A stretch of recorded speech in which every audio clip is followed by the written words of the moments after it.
Hello बच्चों, let us read the question. The question says, counter current mechanism helps to maintain a concentration gradient. This gradient further help in A. Easy passage of water from medulla to collecting tubule and thereby concentrating urine.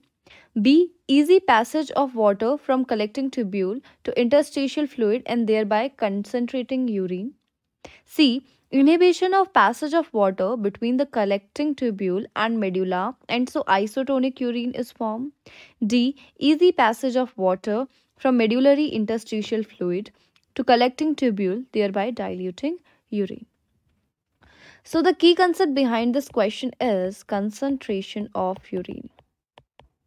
Urine को concentrate कराने में mainly दो चीज़ें हैं जो participate करती हैं, और वो हैं वासा रेक्टा जो कि एक ब्लड कैपिलरी है, ठीक है, और दूसरा है हैनलेस लूप। हैनलेस लूप। तो होता क्या है यहाँ पे, अगर मैं डायग्राम में ध्यान से देखूं तो हमारी यहाँ पे से जो है ये यूरिन जो है यहाँ से ट्रैवल करती है, राइट। ये है हमारा डिसेंडिंग आर्म ऑफ हैनलेस लूप। जैसे जैसे यूरिन यहाँ से नीचे जाती है वो कंसंट्रेटेड होती जाती है। अगर यहाँ पे ऑस्मोलैरिटी 300 मिली ऑस्मोल पर लीटर थी तो यहाँ तक जाते जाते वो 1200 मिली osmole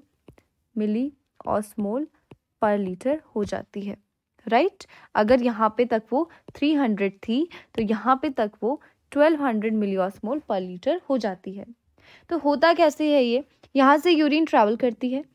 descending limb of हैनलेस water के लिए परमिएबल है लेकिन NaCl के लिए परमिएबल नहीं है, तो यहाँ से पानी बाहर निकलता है, यूरिन कंसंट्रेट होती जाती है, राइट।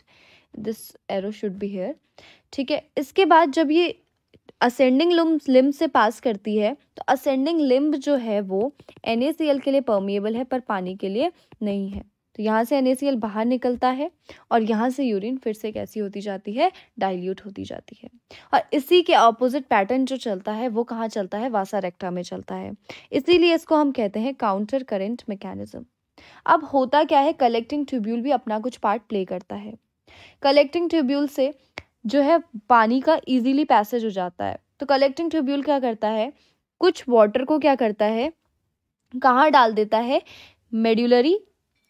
मेड्यूला में डाल देता है, इंटरस्टिशियल में, मेड्यूलरी इंटरस्टिशियल स्पेस में ये डाल देता है, और यहाँ पे ऑस्मोलैरिटी मेंटेन करने के लिए कुछ यूरिया को भी अपने से ये निकालता है।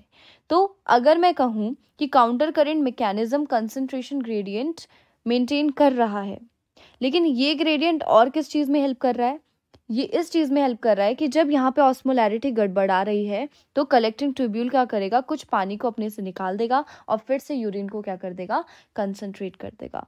So the final answer will be easy passage of water from collecting tubule to interstitial fluid and thereby concentrating urine. That is option B.